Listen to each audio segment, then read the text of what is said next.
So, you're flying with medication? Awesome.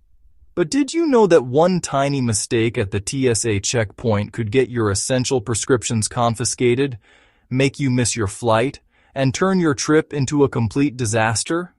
I've seen it happen. I once watched a traveler get their entire vacation's worth of insulin pens flagged for a secondary search. They had to unpack everything they owned in front of a huge line of impatient people and almost missed an international flight. The good news? It's 100% preventable if you just know the rules. In this video, I'm breaking down the essential TSA medication rules you absolutely need to know to breeze through security like a pro. After flying hundreds of thousands of miles and navigating more security checkpoints than I can count, I've learned that when it comes to the TSA, knowledge isn't just power, it's peace of mind. The rules for medication are surprisingly flexible, but they're also incredibly specific, and what you don't know can definitely hurt you. Plus, airport security is changing, with new tech and screening procedures rolling out that will affect all of us. This isn't just another boring list of tips. This is your blueprint for stress-free travel. We're going to cover everything, from the golden rule of packing to the secrets of the medical liquid exemption, and from traveling with controlled substances to the new biometric systems you're about to face. By the end of this, you'll have a clear, actionable plan to get you and your meds to your destination without a single hitch. Let's kick things off with the most important rule of all, the one that is completely non-negotiable. Your medications must be packed in your carry-on bag, full stop. To be even safer, they should be in the personal item that stays with you at your seat, not the roller bag that might get gate-checked.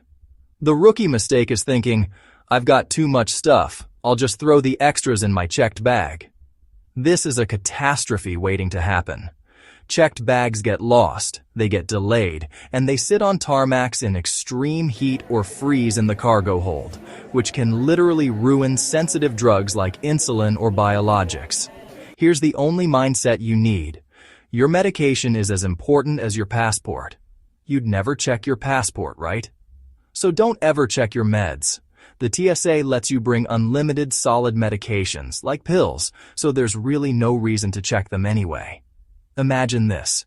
You're flying from Chicago for a once-in-a-lifetime cruise out of Miami. To save a little space, you pack half your blood pressure pills in your checked bag. Your flight gets delayed, and your bag gets rerouted to Dallas. Now you're in Miami, the ship is about to sail, and your essential medicine is in another state. Instead of sipping a daiquiri on deck, you're frantically trying to find a doctor and a 24-hour pharmacy. This isn't some rare horror story, it's a preventable nightmare. Keep your meds with you, and no matter what happens with flights or luggage, your health is never at risk. This is by far the most misunderstood rule in the entire TSA playbook. So many people are convinced that all liquids have to be under 3.4 ounces and jammed into that tiny quart-sized bag. For medically necessary liquids, that is completely false. The TSA has a specific and generous exemption for medical liquids, gels, and aerosols.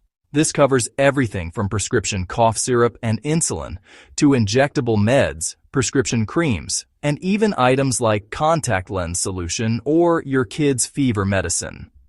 You are allowed to bring these in quantities larger than 3.4 ounces, as long as it's a reasonable amount for your trip. The crucial mistake people make is trying to hide these items, hoping no one will notice. That's the fastest way to get your bag pulled for a long manual search. The second the X-ray scanner spots a big, undeclared bottle of liquid, it sets off an alarm. Every single time. The correct way to do this is what I call the declare and separate method. When you get to security, take your medical liquids out of your bag and place them in their own screening bin, apart from your laptop and shoes. Then, and this is the key step, you verbally tell the TSA officer that you have medical liquids. A simple, "Hi there, I have some medical liquids to be screened separately," is all it takes. By declaring them, you're taking control. The officer will screen them, which might be a visual check or a test of a tiny sample, but it's usually fast. If you don't declare them, you look suspicious and invite a much more invasive search.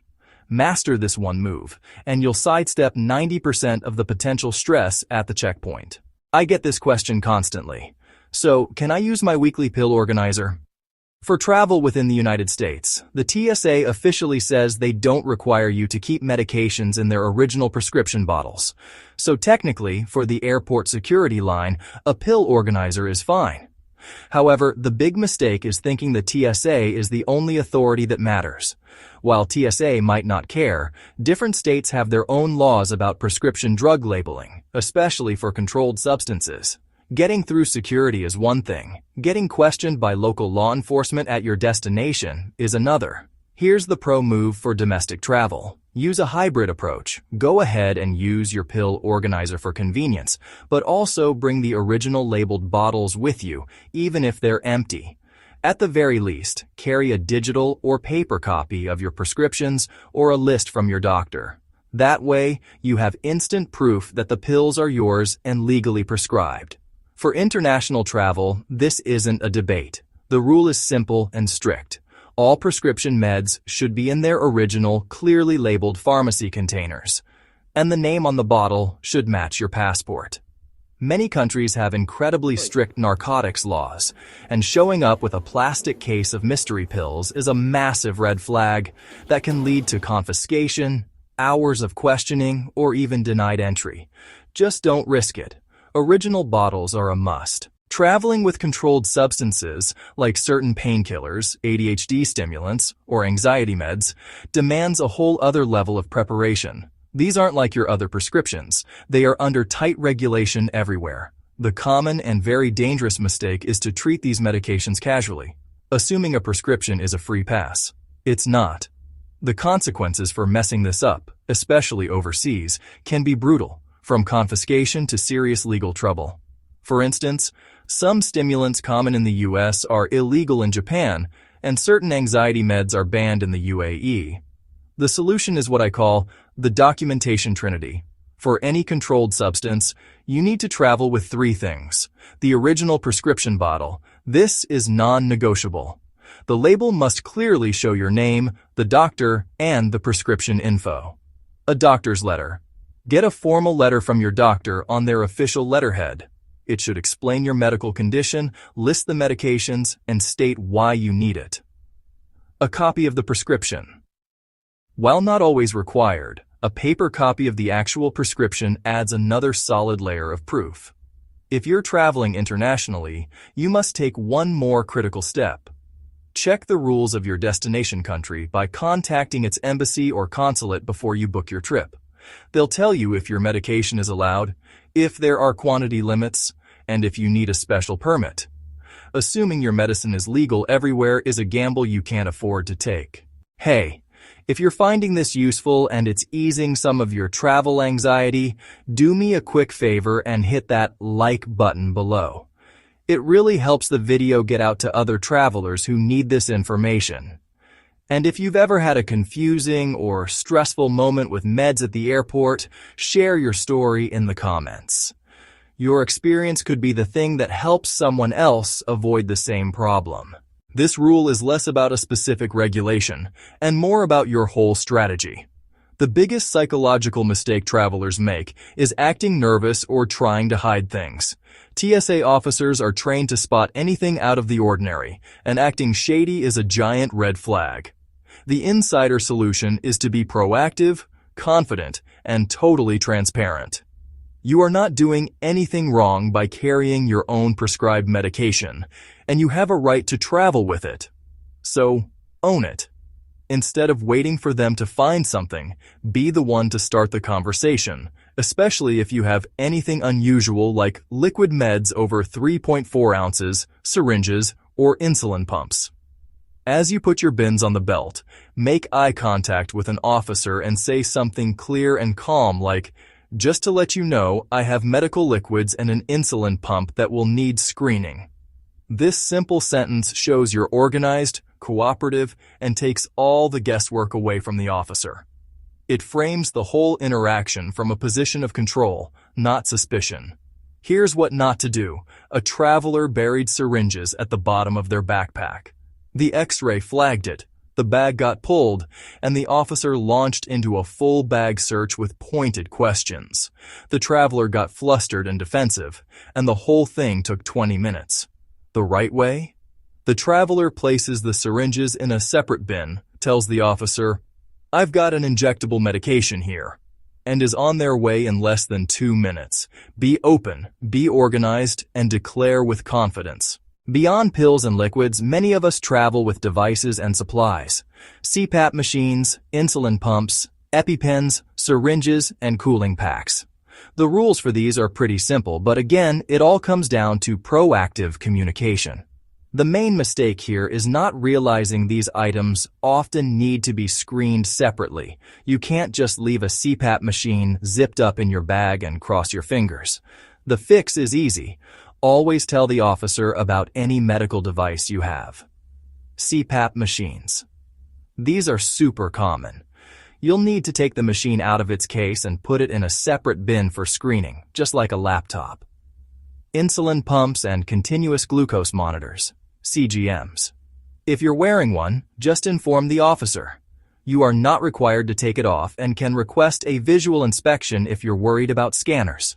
Syringes and injectors. These are allowed as long as they are accompanied by the medication they're used for. Keeping the injector in its labeled box is the best way to avoid confusion. Ice and gel packs. Cooling packs for your meds are exempt from the 3-1-1 rule, even if they're slushy or partly melted. But just like other medical liquids, you must declare them for separate screening. A traveler learned this the hard way with a frozen gel pack. Because it wasn't declared, the officer told them they had to throw it out. It took a supervisor to sort it out. If they had just said, "I have a medical gel pack here," from the start, it would have been a non-issue. Airport security never stands still, and we're seeing some of the biggest tech upgrades in years become more common. While they're designed to make things faster, you need to know how they affect the rules for medication. The mistake will be assuming new tech means the old rules are gone.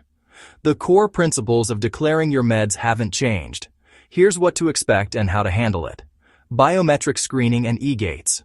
More airports are using facial recognition to check your identity, which can speed up the line. This has zero impact on how your bags are screened. You still have to declare all your medical liquids and devices just like before. New CT scanners. You'll see more of these advanced CT scanners that create a 3D image of your bag, allowing you to leave liquids and laptops inside at some checkpoints. However, the rule for declaring medical liquids over 3.4 ounces still stands, and enforcement is even tighter. You must verbally declare them before your bag goes into the scanner. Digital passports. Digital IDs on your phone are becoming more common. It's convenient, but it means your phone is now a critical document. Make sure it's fully charged and have a paper backup of important documents just in case. The bottom line is that while security might look more futuristic, the fundamental rules for screening medical items are not going away. Keep packing smart and declaring everything. One of the biggest mistakes travelers make is not using the free resources designed to help them. You don't have to figure all this out by yourself. The TSA Cares helpline is an amazing, under-the-radar resource. If you have a disability, medical condition, or are just anxious, you can call them at 855-787-2227 at least 72 hours before you fly. They can give you information and even arrange for a support specialist to help you at the airport. This is a total game changer. The MyTSA app is your other secret weapon. It has a "What can I bring?" feature where you can type in almost any item, from specific drugs to CPAP machines, and it will tell you exactly how to pack it. This can give you instant peace of mind the night before you fly. Don't guess or rely on a random forum post from 5 years ago. Use the official tools that are there to help you. See? Traveling with medication doesn't have to be a nightmare. The key to a smooth trip through the airport is simply knowledge and preparation. Let's do a quick recap. First, your meds always fly in your carry-on, preferably your personal item. Never check them. Second, medical liquids are exempt from the 311 rule, but you have to declare them for a separate screening. Third, for controlled substances and international trips, keep meds in their original, labeled bottles and bring a doctor's note.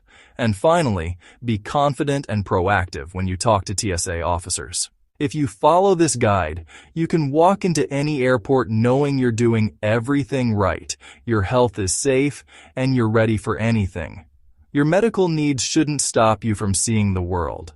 Now you have the blueprint to do it without the stress. If this video helped you feel more prepared for your next adventure, please subscribe and turn on notifications. I post new videos every week with travel tips and rule updates designed to save you time, money, and a whole lot of hassle. Safe travels, and I'll see you in the next video.